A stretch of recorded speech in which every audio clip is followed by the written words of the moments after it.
Good afternoon children, how are you? बेटे हम SS का 6 क्लास का लेसन 1 ये हम लोग यहाँ पे आज समझेंगे, ठीक है। तो मैं ये लेसन एक्चुअल में है क्या, इस लेसन में ये बताया गया है कि हिस्ट्री क्या होती है और हिस्ट्री को जानने के क्या क्या सोर्सेज होते हैं और इंडियन हिस्ट्री को जानने के क्या क्या सोर्सेज हैं।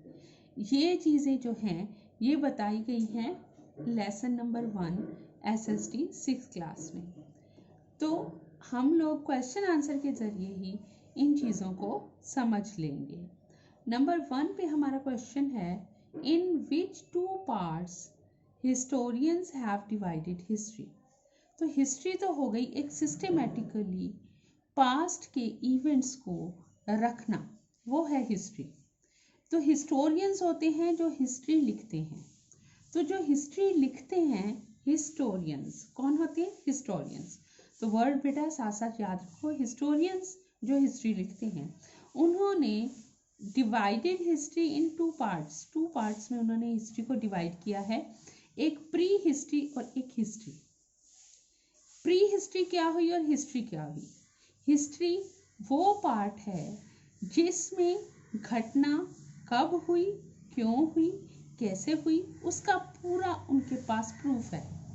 समय के साथ साथ कौन आया, कौन से समय में कौन आया, आज से कितने हजार साल पहले कौन आया, उसका एक एक बात जो है प्रूफ के साथ पता होती है, उसे फैक्ट्स के साथ पता होती है, उसको कहते हैं हिस्ट्री। और प्री हिस्ट्री हुई कि जिसके बारे में ज्ञात तो है लेकिन उसके बारे में जो है वो बिल्कुल बहुत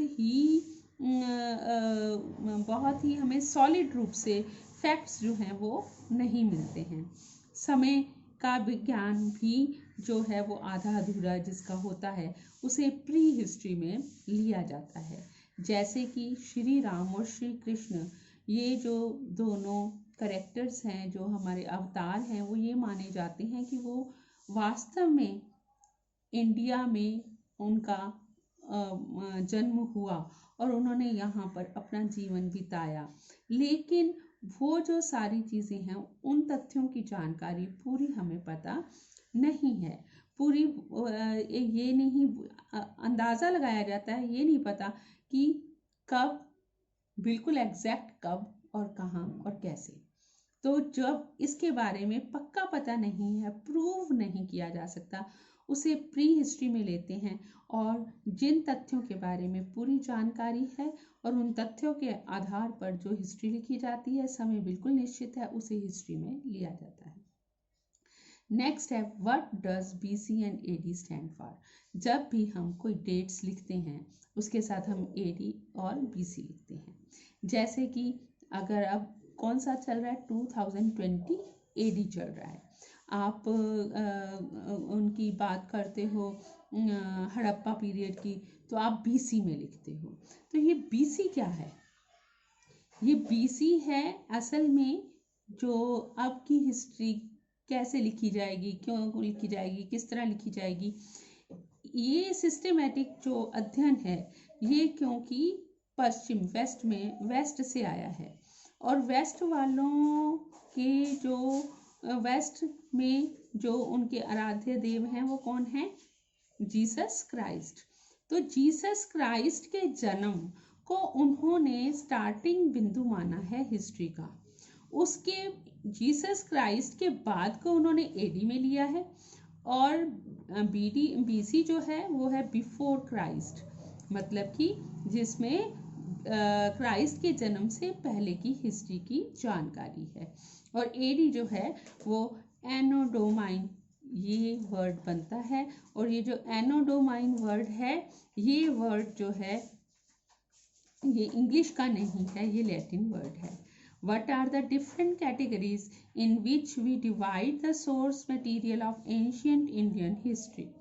तो जो कैटेगरीज हमने बतानी है, जो सोर्स मटेरियल है, जिससे हमें पता लगेगा कि उस समय के लोग मिट्टी के बर्तन में खाते थे कि किसी और चीज़ में खाते थे, उनके कल्चर्ड वो कितने थे, या वो कितने पढ़े लिखे होते थे, या ये सब चीज़ें, ये सोर्स कहाँ कैसे हमें मिलेंगे। जैसे कुछ बच्चे जो हैं, अगर हम काफ़ी कई बार हम लोग म्यूज़ियम्स वगैरह में जाते हैं, आप लोग तो नहीं गए, आपसे पहले वाले बच्चे हमारे साथ जो है कुरुक्षेत्र में म्यूज़ियम्स में भी गए थे, तो वहाँ पर जो है खुदाई में मिली हुई चीज़ें पड़ी होती हैं, तो उससे वो उसका अध्ययन करके वो लोगों की उस समय का कल्चर क्या था, उस समय की सारी सभ्यता कैसी थी, वो सिविलाइज्ड थे तो कितने सिविलाइज्ड थे, अगर वो लिटरेट थे तो कैसे थे, उनका उस समय में मौसम्स कैसे होते थे, वो कैसा पहनावा पहनते थे, ये सारी चीज़ों की जानकारी जो है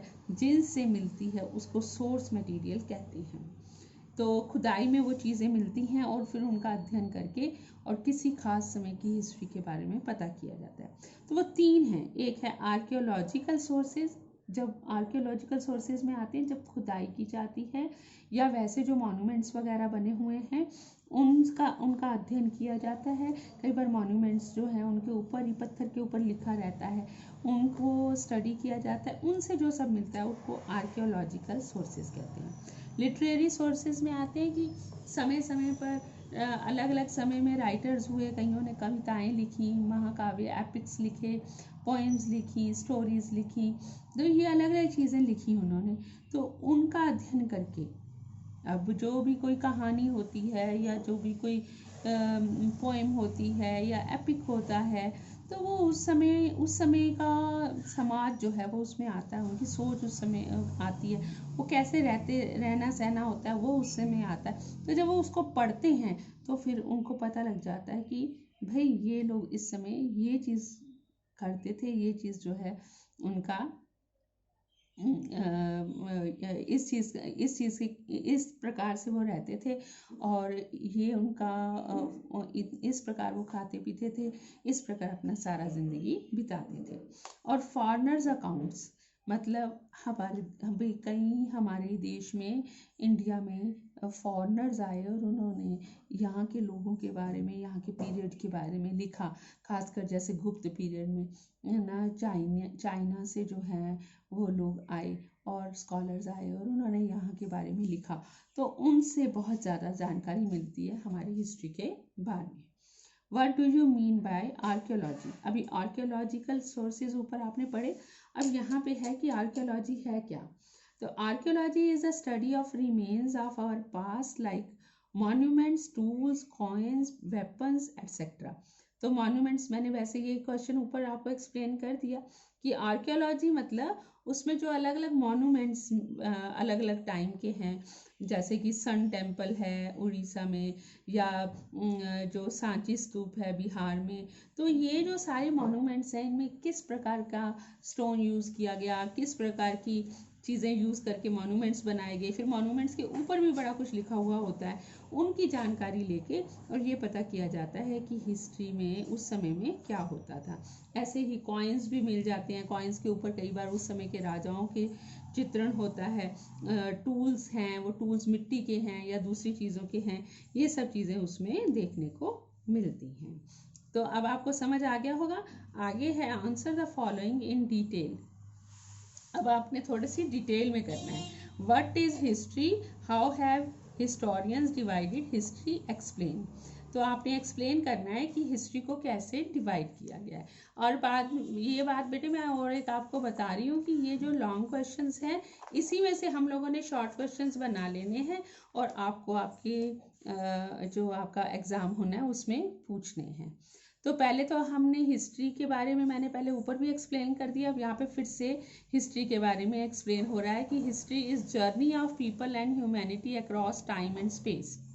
तो समय के साथ साथ लोगों ने और मानवता ने कैसे यात्रा की, कैसे अपनी ज़िंदगी जी, उसको देखना और पढ़ना ही हिस्ट्री है।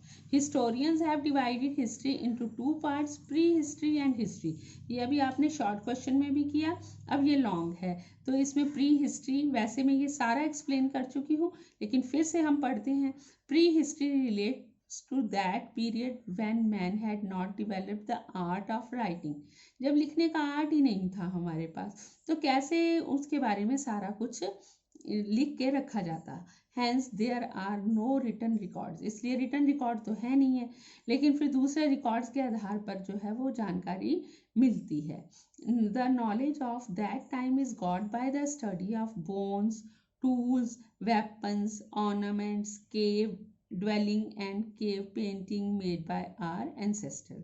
तो हम कैसे उसके बारे में पता लगता है, खुदाई होती रहती है मैंने आपको बताया, तो उसमें से जो बोन्स मिलती हैं, टूल्स जो मिलते हैं, अब वो बोन्स जो हैं वो अगर जैसे रिहायशी एरिया है, रेजिडेंशियल एरिया, उसमें अब अगर बोन्स मिल रही हैं काउस की या गोट की या किसी ऐसे और एनिमल्स की, तो वो उससे अंदाज़ा लगाते हैं भाई वो लोग जो हैं वो कैटल रियरिंग करते थे। टूल्स, अब अगर टूल्स निकल रहे हैं वो कैसे निकल रहे हैं, वो टूल्स जो हैं वो निकल रहे हैं, टूल्स जो हैं वो अगर मिट्टी के निकल रहे हैं या वो टूल्स जो हैं वो निकल रहे हैं कॉपर के, या किस तरह के निकल रहे हैं। इसी तरह से वेपन्स और ऑर्नामेंट्स। अब ऑर्नामेंट से दो चीज़ें, एक तो वो क्या चीज़ इस्तेमाल करके ऑर्नामेंट्स बनाते थे और दूसरी चीज़ कि उनके रहन सहन के बारे में पता लगता है कि उनको सजने संवरने का शौक़ था, हैवी ऑर्नामेंट्स पहनते थे या लाइट ऑर्नामेंट्स पहनते थे, या पुरुष भी पहनते थे या केवल स्त्रियां पहनती थी, इस तरह का ही चीज़ें पता लगती हैं उससे। नेक्स्ट है history. History refers to the period when man had developed the art of writing and written record is available of that time. Such record is found on rocks, pillars, bark of trees, leaves, paper, etc. तो उस समय paper नहीं बने थे तो राजा लोग क्या करते थे, पत्थर पर लिखवा देते थे अपने बारे में, अपने राज्य के बारे में। तो वो है फाउंड ऑन रॉक्स। पिलर्स भी इसी तरीके से, जैसे सांची स्तूप है ना, वहाँ पे भी ऐसा ही मिलता है। बार्क ऑफ ट्रीज, ट्री की बार्क पे भी लिखा हुआ मिलता है। लीव्स पर, पहले जो है पुस्तकें जो हैं वो पत्तों की ही बनी हुई होती थी। जब स्टार्टिंग में पत्तों की वो बुक्स बना लेते थे। कई ट्रीज ऐसे होते हैं जिनके पत्तों को वो पहले सुखाते थे फिर उसके ऊपर लिखते थे। What is the role of geography in shaping the history of society. तो अब ज्योग्राफी और हिस्ट्री कैसे आपस में रिलेट करती है।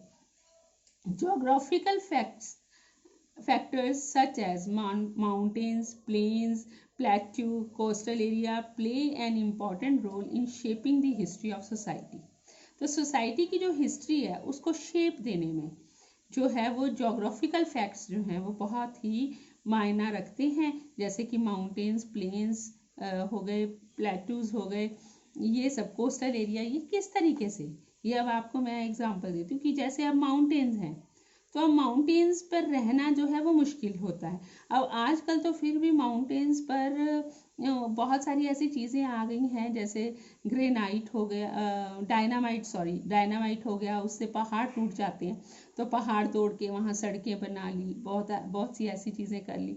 लेकिन एक समय था जब माउंटेन्स में इतनी ज़्यादा लोग अपने उन पुराने साधनों से माउंटेन्स पर जो है वो ज़्यादा रह नहीं सकते थे। इसलिए जो है वो हिस्ट्री कौन से एरिया की ज़्यादा मिलती है, जहाँ प्लेन्स हैं, जहाँ पर रिवर्स हैं, वहाँ पर जो है वो लोग ज़्यादा बसते थे। और इसीलिए आपको पता है कि बनारस जो है, इंडिया का जो बनारस शहर है वो वर्ल्ड का सबसे पुराना शहर है जो अब तक बसा हुआ है। वर्ल्ड का सबसे पुराना शहर है जो उस समय से बसा हुआ, अब तक बसा हुआ, एक बार भी उजड़ा नहीं है। एक बार भी जो है वो कोई उसे उजाड़ने में सफल नहीं हुआ, क्योंकि वो नदी के किनारे है और बहुत ही ऐसी चीज़ें उसमें हैं। ठीक है, फिर उसके बाद जैसे अब आगे प्लेटूज वाला जो एरिया होता है वहाँ पे भी रहना इतना मुश्किल होता है। तो उन एरिया के में आपको ज़्यादा कल्चर्ड सोसाइटी या ज़्यादा हिस्ट्री उन एरियाज़ की नहीं मिलेगी। कोस्टल एरिया जो है वो है समंदर के किनारे। समंदर के किनारे भी जो है वो बहुत ही आबादी से भरपूर होते हैं। तो और जैसे अब आजकल सारे कहते तो हैं जी कनाडा, चलो आज अब कनाडा चलते हैं, है ना, सारे सारे सबका रुझान उधर है। लेकिन आज से कुछ साल पहले तक कनाडा में ज़मीन तो पहले भी थी ना, लेकिन वहाँ पे रहना संभव नहीं था बच्चे। वो अब जो मॉडर्न एम्यूनिटी, क्योंकि वहाँ पर ठंड बहुत सारे एरियाज में बहुत अधिक होती है, लेकिन अब जब मॉडर्न एम्यूनिटीज़ आ गई हैं, मतलब कि हर समय आपकी बिजली रहती है, इसलिए बिजली के कारण जो है वह घरों को गर्म किया जा सकता है और उन एडवर्स कंडीशन में भी रहा जा सकता है। तो वहाँ पर अब आबादी ज़्यादा होने लग गई है, लेकिन पहले वहाँ पर आबादी नहीं थी। तो अभी भी वहाँ पे कितना एरिया है जो अभी भी बस सकता है। तो इसीलिए तो जब यहाँ से लोग जाते हैं वहाँ पे उनको पीआर देते रहते हैं, तो उसका कारण यही है। तो देखो हिस्ट्री जो है वो किस प्रकार से इन सब चीज़ों से जुड़ी हुई है। The rivers and plains form a base for the establishment of the vast empires. अभी मैंने बात की ना कि जहाँ पे रिवर्स हैं वहाँ जो है पॉपुलेशन ज़्यादा होती थी, खासकर पहले समय में, क्योंकि ट्रांसपोर्टेशन भी रिवर से संभव है, पानी मिल गया, आसपास आबादी बड़े आराम से हो जाती है। As the Indo Gangetic plains of north India form base for the Mauryas, the Guptas and the Mughals. तो ये सारे इतने बड़े बड़े एम्पायर हुए हैं ना, मौर्य एम्पायर, गुप्त एम्पायर, मुगल एम्पायर, ये सारे वहीं पर हुए हैं। The coastline influenced trade, as the long coastline of the subcontinent of India made India a powerful maritime trader.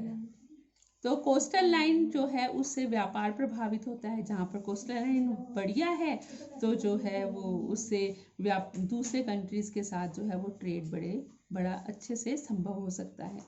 तो ये सब चीज़ें जो हैं वो किसी भी समय की हिस्ट्री को प्रभावित करती हैं। The mountains of a country have always become barriers of the country. अब यहाँ पे माउंटेन्स की भी एक खासियत दी है कि वो बैरियर्स बने हैं ऑफ द कंट्री, मतलब उनकी उन्होंने रक्षा की है। जैसे हमारा जो हिमालय है, आप हमेशा हिंदी पंजाबी पोएम्स में बोलते रहते, उसमें आपको लाइनें आती हैं, आप पढ़ते हो कि हिमालय जो है वो प्रहरी बनकर खड़ा है। प्रहरी मतलब हमारा गार्ड बन के खड़ा हुआ है, वहाँ पर हमारी रक्षा करता है ना।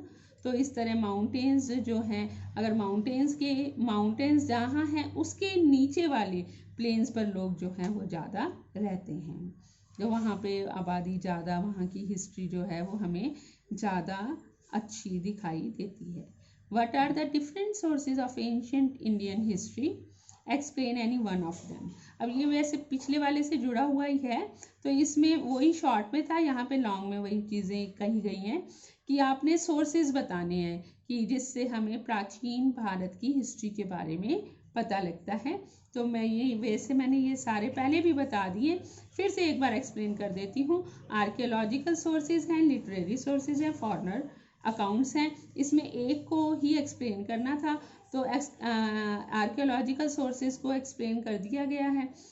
एक्सकावेटेड सोर्स मटेरियल, इंस्क्रिप्शंस आपको मैंने बताया ना, पत्थरों पे लिखा रहता था, उसको इंस्क्रिप्शंस कहते हैं। कॉइनेज मतलब वो जो उनकी मोहरें, जैसे अब तो कागज़ के पैसे चलते हैं ना, तो पहले मेटल के चलते थे, तो वो कॉइन्स कहलाती थी वो।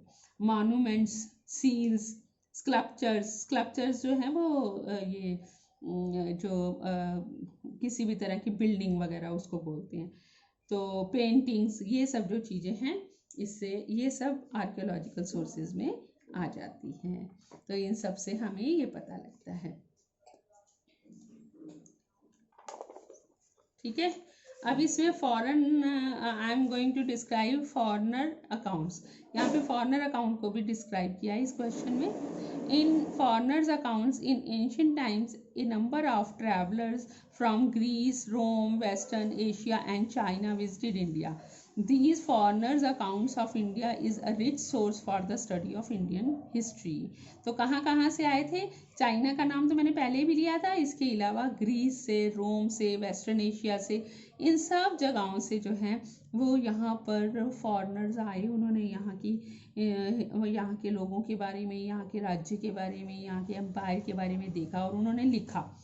तो उनकी जानकारी भी बहुत ही इम्पॉर्टेंट है इंडिया की हिस्ट्री को जानने के लिए। What do you know about secular literature? आप सेक्युलर लिटरेचर आपके बारे में भी हमने पढ़ा ना कि लिटरेचर जो है वो बहुत ही इम्पॉर्टेंट रोल अपनाता है। तो यहाँ पे सेक्युलर लिटरेचर के बारे में बताया गया है।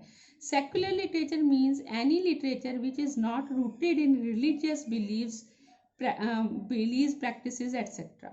तो सेक्युलर लिटरेचर ये है कि जो वो वाला लिटरेचर जो किसी खास धर्म की विश्वासों के ऊपर आधारित नहीं है, उसको सेक्युलर लिटरेचर कहते हैं।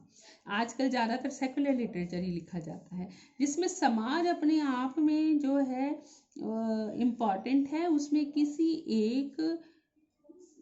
किसी उसको धर्म के आधार पर कुछ बात नहीं कही जाती। Consist of prose, plays, poetry, grammar etcetera. Literature in Pali, Prakrit, Sanskrit and Tamil is vivid and ample and throw light on Indian history.